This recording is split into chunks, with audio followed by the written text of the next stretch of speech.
Bismillahir Rahmanir Rahim. Alhamdulillahi Rabbil Alameen.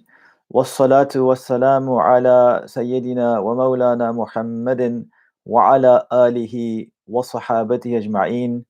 Assalamu alaikum wa rahmatullahi ta'ala wa barakatuhu.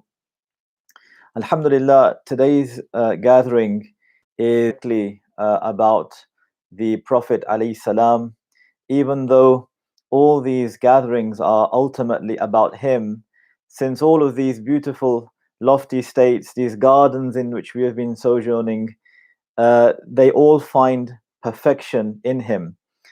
In fact, it's probably better to say, and it's true to say, that we only really come to understand what these states mean by reference to him and his life. We are reminded about the importance of following the Prophet alayhi salam by Allah Azza wa Jal in the Qur'an. قُلْ إِن كُنْتُمْ تُحِبُّونَ اللَّهَ فَاتَّبِعُونِي يُحْبِبْكُمُ اللَّهُ. That Allah is telling us, and this is a conditional sentence, if you do this, you're going to get that. And Allah is telling us, say, if you truly love Allah, then follow me.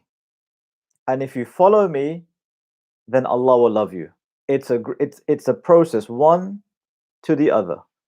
If you claim your love, then follow me. And if you love me, then if you follow me, Allah will love you. But not only will He love you, وَيَغْفِرْ لَكُمْ ذُنُوبَكُمْ, He will forgive you your sins at the same time. That the importance attached to the Sunnah of the Prophet ﷺ in following the Prophet ﷺ is clear in so many verses in the Qur'an, in so many ahadith. In fact, the only way that we can come to know what it means to be able to worship Allah is by following Him as an example. There's no other way that we can come to know about how to worship Allah. And so here we then have the concept of love.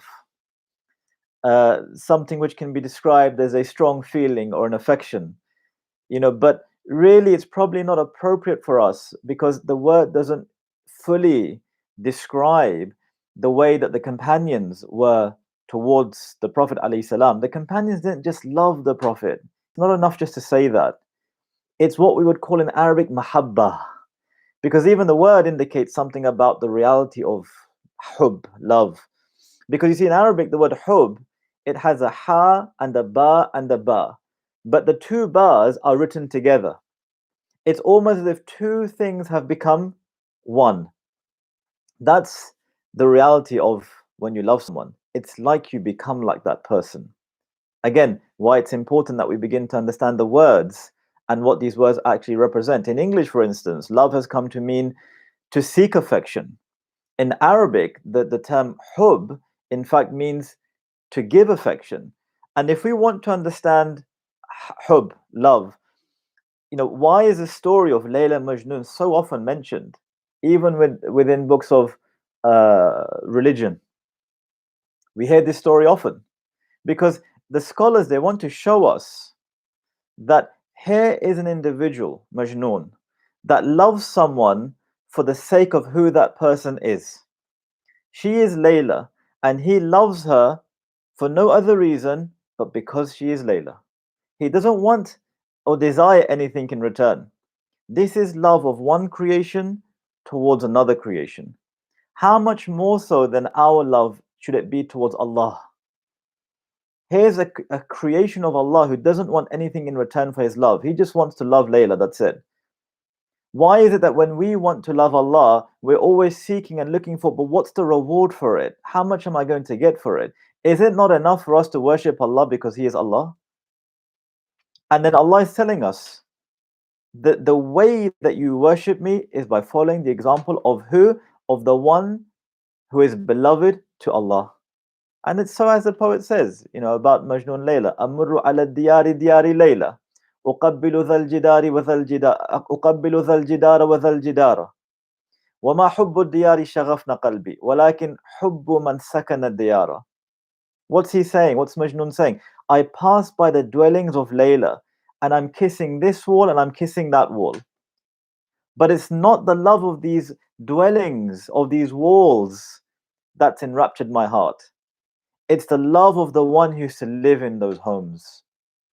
Because when the object of your love happens to have been somewhere, that those places become sacred to you. Those places become special to you. That's why they say that the dawa al-ishq al-ittisal, that the cure for ishq, this is a beautiful word in Arabic. It's a state beyond even just love. When you're in raptures, that the cure for ishq is ittisal. It's when you are finally with the object of your love. It's to finally have that connection. And what's one of the signs of love is ittiba'ul habib, to follow the one that's your beloved. Otherwise, again, everyone claims love. But let's look at the companions. How was their love towards the Prophet alayhi salam? We're told, for instance, that the Prophet alayhi salam, when he would be performing his wudu, water wouldn't be able to fall to the ground because the companions would want to take that water. We know that, for instance, that they would bottle his sweat and that would be used as perfume. This is in Sahih al-Bukhari. This is no surprise. He's a prophet of Allah. Everything that comes from him is pure. We are told that Sayyidina Abu Ayyub was so troubled by having to live on the first floor when the Prophet ﷺ arrived to Medina. He stayed and was welcomed by all of Medina, but he stayed in the house of Abu Ayyub al-Ansari. And he insisted that he stays on the ground floor, and Abu Ayyub was on the first floor. And they say that Abu Ayyub was so troubled by having to live on the first floor that he would walk around the edges of the room for fear that he may be standing on top of where the Prophet ﷺ may be. Again, it's love. You see, people may look at this and think, why would someone do it? They haven't tasted love, right? When the Prophet ﷺ went on from this world and he went to meet Allah, what are we told? The companions were just, it was too much for them. Umar, he has his sword out and he says, anyone who says that the Prophet ﷺ is no longer here, that's it. He's not even listening to that. We're told that some companions left Medina. Bilal, the muazzin of the Prophet ﷺ, he leaves Medina because it's no longer the home of the one whom he loved. He can't see him anymore. It doesn't have any meaning left for him. So he travels, he goes to Syria, ends up in Damascus. Then he sees the Prophet ﷺ in his dream.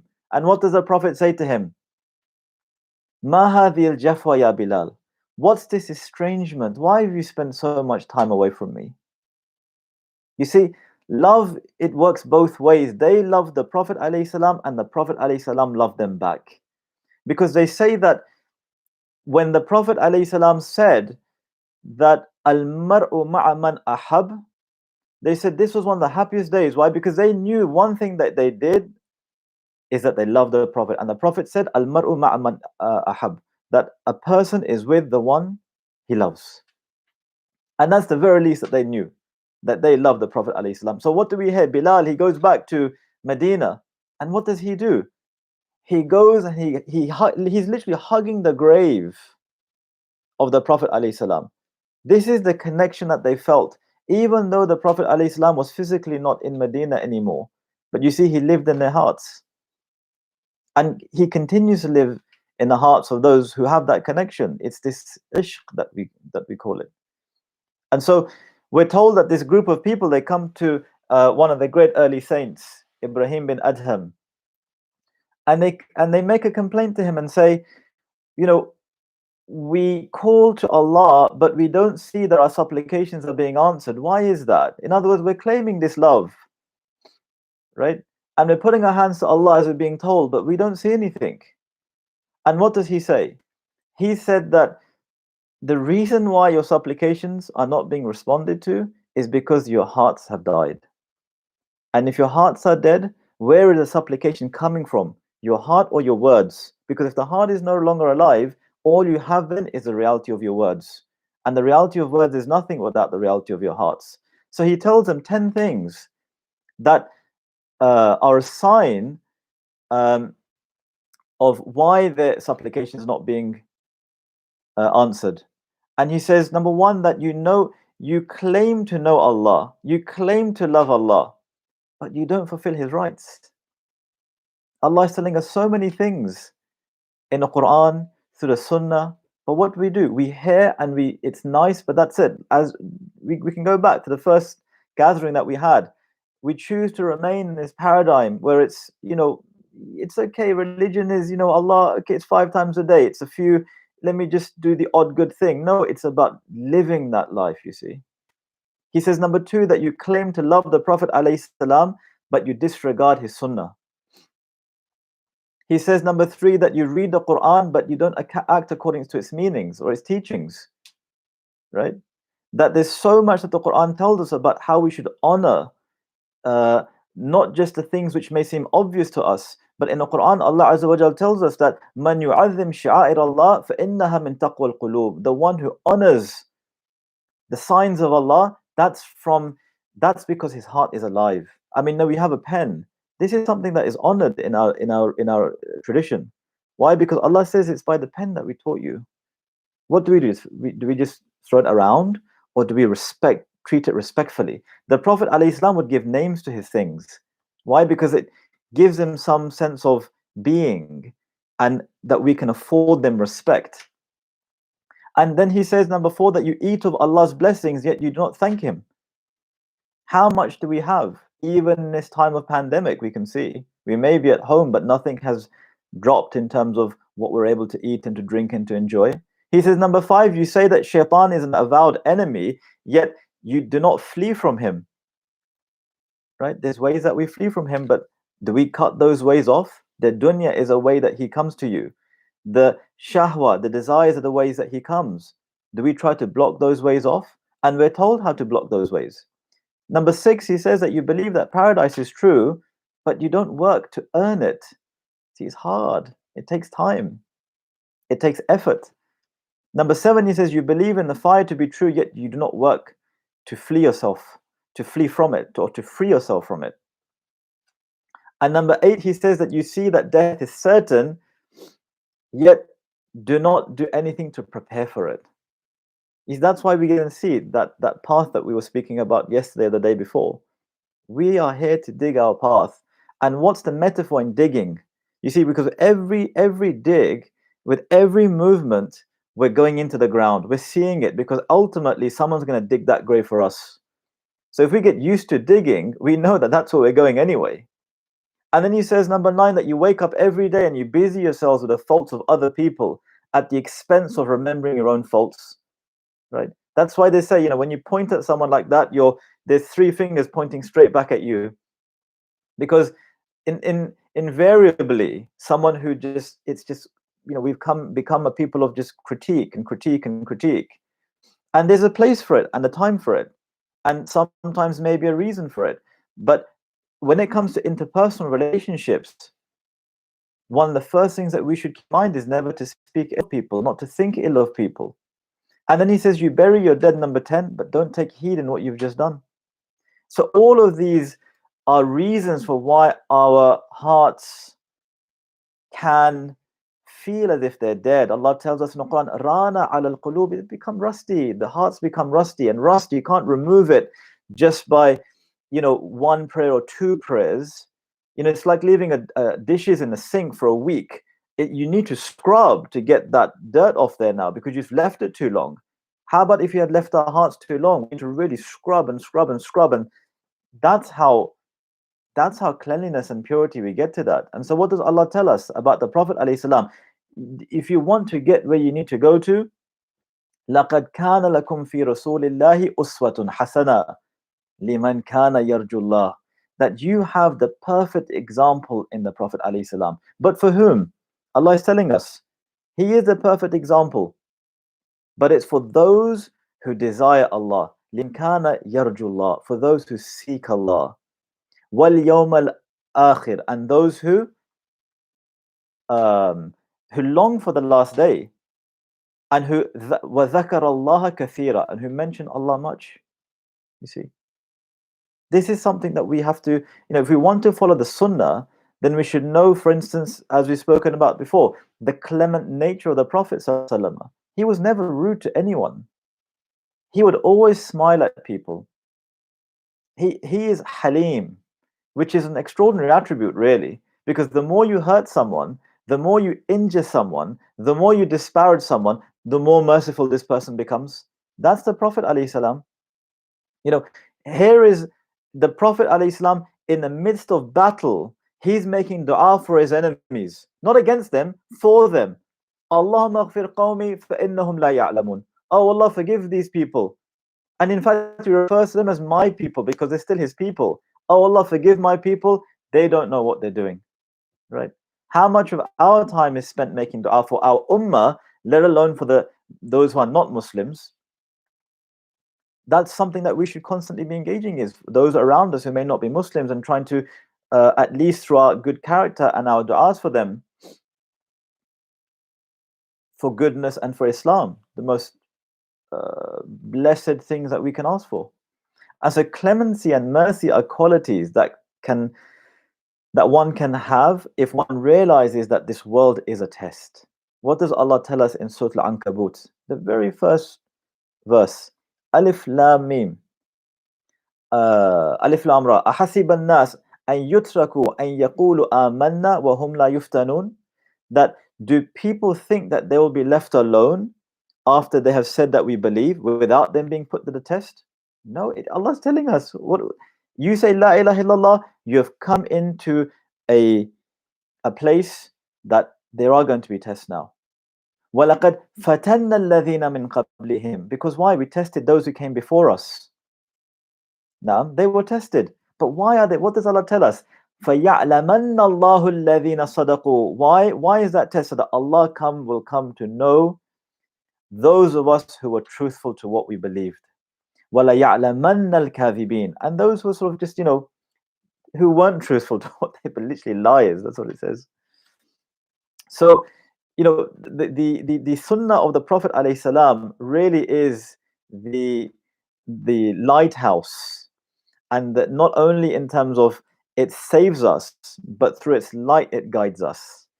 And as we mentioned right at the beginning and right at the start of these gatherings, that the Prophet alayhi salam, his words, we should beg Allah to allow us to understand what it is that the Prophet alayhi salam is telling us. Because those who study and read hadith often, they will tell you that after years of studying, they still come back and think, subhanallah, I've read this so many times, but it's like I'd never read it before. And you hear the companion saying that.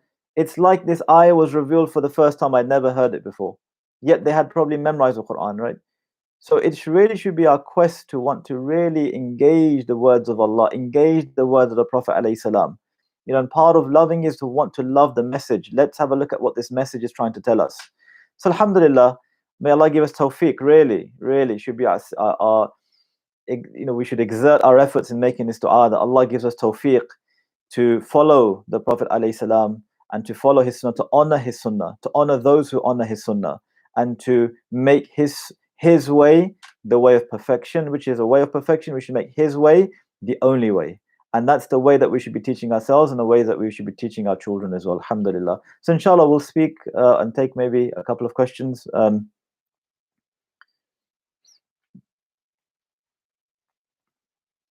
MashaAllah, our beloved Slahuddin, Allah bless you. So wonderful to see old faces, MashaAllah.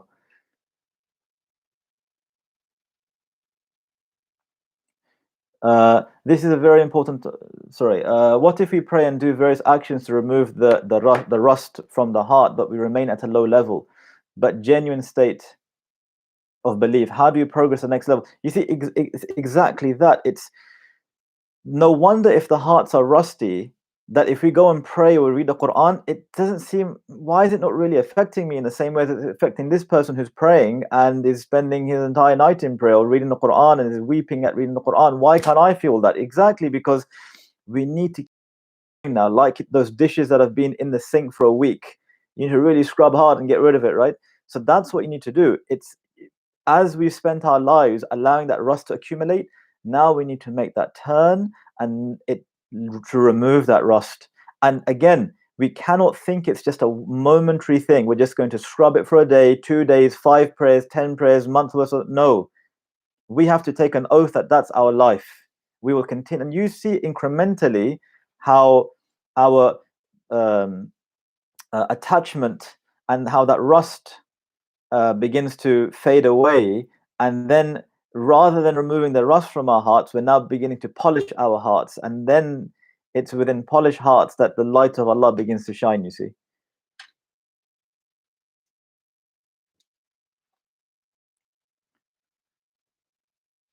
Allahumma salli ala Muhammad.